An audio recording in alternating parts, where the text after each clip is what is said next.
ফুকাহা ইকরামের ঐক্যমত,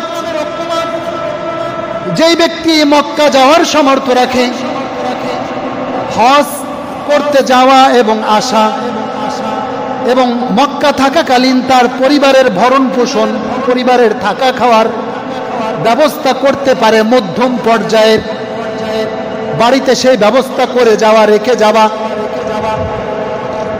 এমন ব্যক্তি যার রাস্তা নিরাপদ, জীবন নাশের ভয় নাই, এইরকম ব্যক্তির উপর হজ করা ফরজ।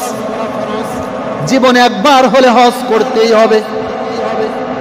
কোন ব্যক্তির উপর হজ ফরজ হলো আর ওই ব্যক্তি হজ করলো না, আল্লাহ নবী সাল্লাল্লাহু আলাইহি ওয়াসাল্লাম বলেন, ওই ব্যক্তি ইহুদি হয়ে মারা গেল নাকি নাসারা হয়ে মারা গেল, তাতে আল্লাহর কিছু যায় আসে না।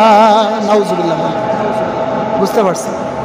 কোন ব্যক্তির উপর হজ ফরজ হয়েছে কিন্তু ওই ব্যক্তি হজ করলো না, আল্লাহ রাসূল বলেন ওই ব্যক্তি ইহুদি অবস্থায় মারা গেল নাকি নাসারা হয়ে মারা গেল, নাসারা অবস্থায় মারা গেল, তাতে আল্লাহর কিছু যায় আসে না।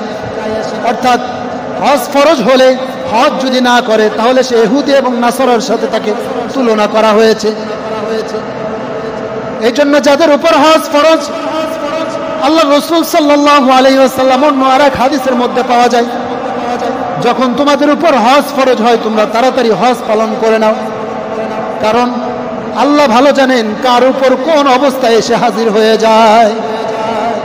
আমার আজকে হজ ফরজ হয়েছে, আমি হজ করি না, চিন্তা করছি আগামী বছর করব, আগামী বছর আসছে, আগামী বছরও করি নাই, চিন্তা করছি সামনের বছর করব।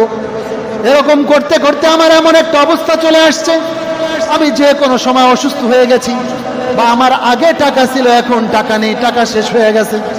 আগে লক্ষ লক্ষ টাকার মালিক ছিলাম, গার্মেন্টস ছিল, ব্যবসা ছিল, এখন গার্মেন্টস নেই, ব্যবসা নেই, লক্ষ লক্ষ টাকা নেই, এখন মন চায় একটু আল্লাহর ঘরে হাজিরা দিয়ে আসি, কিন্তু এখন আর কি হয় না, এখন আর কি হয় না, এখন আর সেই সামর্থ্য নাই, সেই বল নেই, শক্তি নেই, টাকা নেই, কিচ্ছু নেই।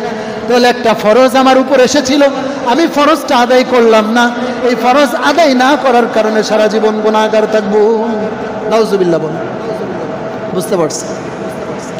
এই জন্য হজ ফরজ হলে অতি দ্রুত হজ কি করা, পালন করা, হজ আদায় করে নেওয়া। আল্লাহ রাব্বুল আলামিন আমাদের সবাইকে হজ ফরজ হলে হজ করার তৌফিক দান করুক, বলেন আমিন।